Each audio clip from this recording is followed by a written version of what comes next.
Hi guys. જો સવારે ઘરનું બધું કામ પતાવી અને ત્યારબાદ મમ્મી અને દાદી ચા બનાવી અને તેની ડેઈલી જગ્યા પર આવી ગયા. પછી મેં આ લીધો. હા તો તમે લઈ જજો. મમ્મી આમાં બતાવતા લાબુબુ અહીંયા મારા મામાના છોકરા માટે મમ્મીએ લાબુબુ લીધું. એ પહેલાં લીધું હતું પણ ઓનલાઈન સારું નહોતું. દાદી તમારે અહીંયા જો તમારો વહુ અહીંયા ગરમ ગરમ રોટલી કરી અને તમને અહીંયા આપે ને તમે અહીંયા સરસના જમો તો તમે અહીંયા શું કામ નથી રોકાતા? શું કામ જાવું કરો છો? અહીંયા રોકાવો ને આનંદથી. તો આ તમારા છોકરાનું જ ઘર છે ને. તમને ગાંઠીક એમ ન થાય બધા અહીંયા છે તો હારે બધા હળી મળીને અહીંયા વધારે ન મજા આવે? અહીંયા બેહીને સત્સંગ કરો. એને સત્સંગ થાય ને એને એમ થાય કે આ મારું ઘર છે.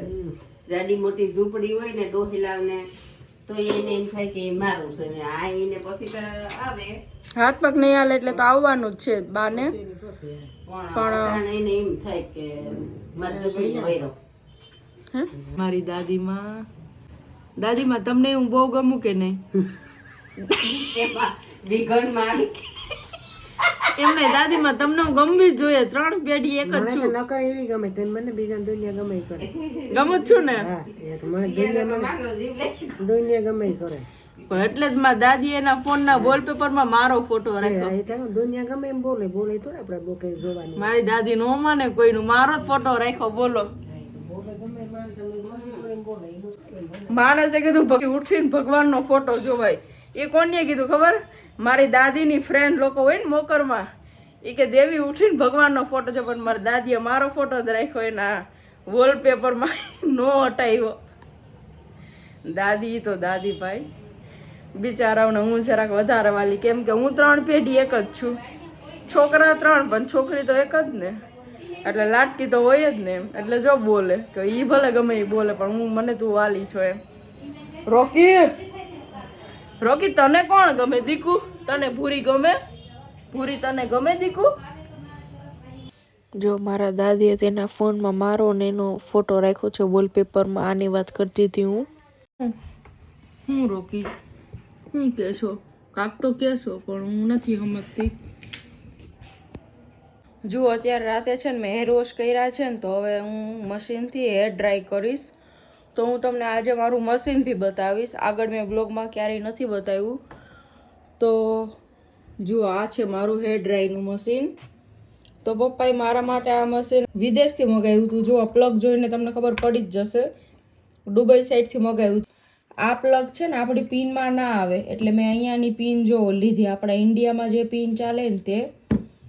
એટલે જુગાડ તો આપણા બધા ઇન્ડિયનને આવડે જ છે. એટલે જો હવે આવી રીતના હું કરી અને મશીનનો યુઝ કરું છું.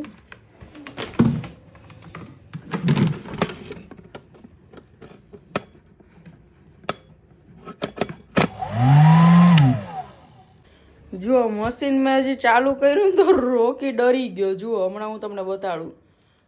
જોજો ડરે જ બિચારો. જોજો હવે ચાલુ થવું જોઈએ ને મારથી, કેમ કે આ સ્વિચ છે ને થોડી મને હાર્ડ પડે છે. એમાં એક હાથે ફોન પકડો છે.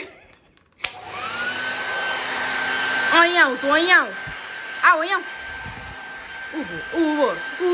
ઊભો રે. એક વસ્તુથી તો ડર્યો.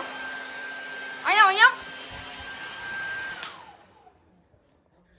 મશીન બહુ જ સારું છે. એક ટાઈમ જ લેવાનું હોય આ લાઈફમાં, તો થોડું તમે મોંઘું લ્યો ને તો લાઈફ ટાઈમ ચાલે સરસનું. અને મને તો પપ્પાએ ગિફ્ટ કર્યું છે આ, તો બહુ જ સરસનું છે.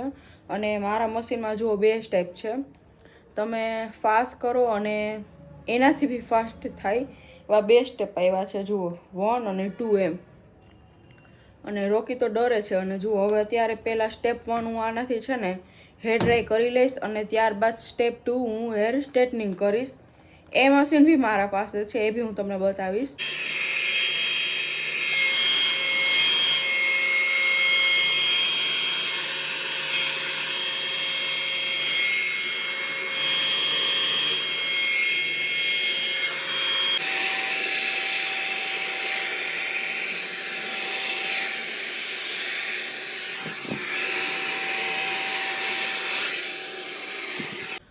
સ્ટેપ 1 થઈ ગયો. હવે સ્ટેપ 2 કરીશ, હેર સ્ટ્રેટનિંગ. અને રોકી બિચારો ડરે છે ને, એટલે હોલમાં નથી આવતો. શાયદ આવે છે કેમ કે લાસ્ટ 5 મિનિટથી મશીનનો અવાજ બંધ થઈ ગયો છે. એટલે રોકી અહીંયા આવ, અહીંયા આવો. મશીન ચાલુ નહીં કરવું, અહીંયા આવતો રે. અહીંયા એટલે દીકું, અહીંયા આવતો રે ને. બસ બેહી જા. હવે મશીનનો અવાજ નહીં કરો, બેહી જા. હવે જો સ્ટેપ 2. હવે એનાથી હું હેર સ્ટ્રેટનિંગ કરીશ. અત્યારે લાસ્ટ 2 યરથી તો હું પરમેનન્ટ જ હેર સ્ટ્રેટનિંગ કરું છું. જ્યારે ફર્સ્ટ ટાઈમ મેં મુંબઈ હેર સ્ટ્રેટનિંગ કરાવ્યા હતા અને સેકન્ડ ટાઈમ મેં સુરત કરાવ્યા હતા હેર સ્ટ્રેટનિંગ.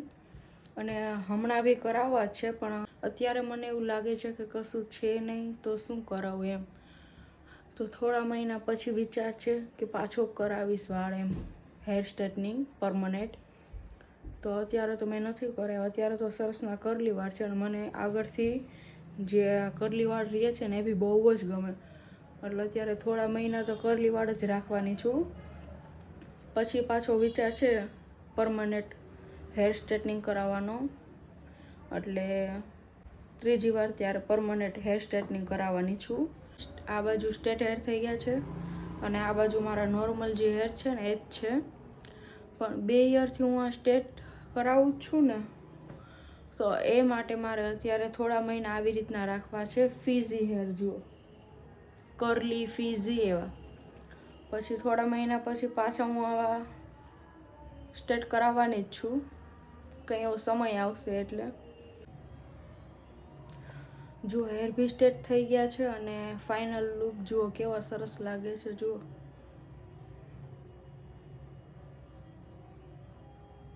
એકદમ સ્મૂથનિંગ અને એકદમ સિલ્કી થઈ ગયા. જુઓ.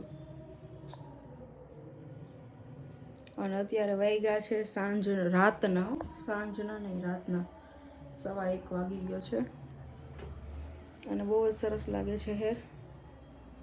ફાઇનલ ટચઅપ બી થઈ ગયું છે.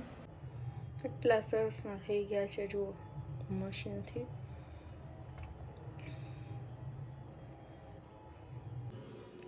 એ રોકી, તારે હોવું હોય ને તો હોઈ જા. આ ન થવું જોઈએ જરાય. બસ હુઈ જા, હુઈ જા.